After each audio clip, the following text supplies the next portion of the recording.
प्रशासनाला सगळं माहीत आहे. ही घटना झालेली सगळी माहीत असली तरी ते उडाउडीची उत्तरं देत आहे. माझा मुलगा भगवान गंगाधर सिंगात आकारता असल्यामुळं त्याचं घरातला करता माणूस गेला. आमचे फार हाले, काय करावं आपल्याला. माझ्या मुलाला न्याय मिळालाच पाहिजे, नाही तर मी तिथे येऊन आत्महत्या करेन. नमस्कार, माहिती व कायदा न्यूजमध्ये आपलं स्वागत. मी गौरी वागचौरे. कायद्याचे रक्षण करून सर्वसामान्यांना न्याय मिळवून देण्यासाठी नागरिक पोलिसांची मदत घेतात. पण राहता तालुक्यात एक पोलीस युवकाच्या मृत्यूला जबाबदार ठरलाय. नेमकं काय आहे हे प्रकरण, याबाबत सविस्तर आढावा माहिती व कायदा न्यूजने घेतलाय.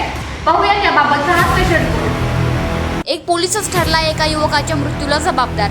प्रशासनाकडून संपूर्ण झालेल्या प्रकाराकडे दुर्लक्ष. अनेक वेळेस पोलीस स्टेशनला चक्कर मारूनही या प्रकाराची होते टाळाटाळ. गेल्या 1.5 महिन्यापासून नातेवाईकांचे न्यायाकडे लक्ष. या घटनेला वेगळी दिशा देण्याचे काम.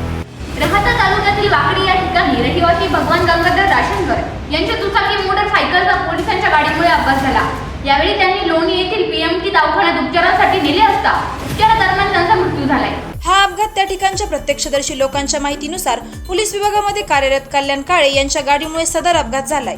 या संपूर्ण घटनेची माहिती राहता पोलीस स्टेशनला दिली असता त्यांनी तक्रार घेण्यास टाळाटाळ सुरू केली व संपूर्ण झालेल्या प्रकाराकडे दुर्लक्ष केले. प्रत्यक्षदर्शी यांना राहता पोलीस स्टेशनमध्ये माहिती देण्यासाठी घेऊन गेले असता राहता पोलीस स्टेशनचे ठाणे अंमलदार धीरज अभंग, पोलीस निरीक्षक सोपान काकड, पोलीस कर्मचारी चौधरी या संपूर्ण अधिकारी यांनी सदर घटनेची कोणत्याही प्रकारे चौकशी केली नाही.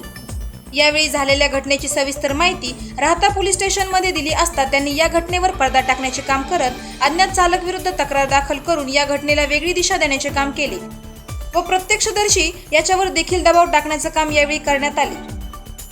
याबाबत आपले प्रतिनिधी इनायत अख्तर यांनी राशींकर कुटुंबाशी संपर्क साधला असता त्यांनी माध्यमांशी बोलताना काय प्रतिक्रिया दिल्या पाहूयात. आम्ही पोलीस स्टेशनला गेल्याच्या नंतर पोलिसांनी आम्ही एफआयआर दिल्याच्या नंतर पोलीस अभंग यांच्याकडे दाखल करण्यात आली. त्यांच्यानंतर त्यांनी सांगितलं ही केस चौधरी यांच्याकडे गेलेली आहे. त्यांना आम्ही फोनवर विचारलंय आमची केसचं प्रकरण कुठं राहिलं. त्यांनी तेव्हा सांगितलं ही केस माझ्याकडे अजून आलेली नाहीये म्हणे. प्रशासनाला सगळं माहीत आहे.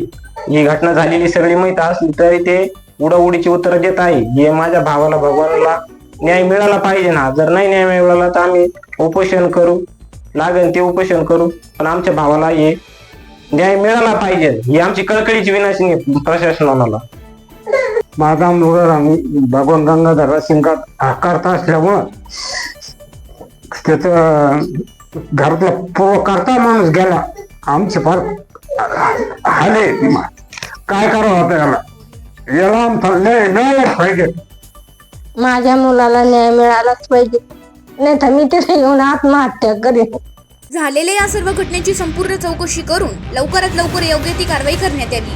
पोलीस अधीक्षक राकेश ओला यांच्या माहितीनुसार पुढील तपास उपविभागीय पोलीस अधिकारी शिरीष वामने यांच्याकडे सोपविण्यात आला आहे.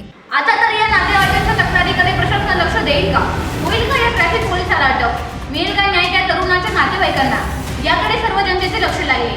ब्युरो रिपोर्ट, माहिती व कायदा न्यूज, श्रीरामपूर.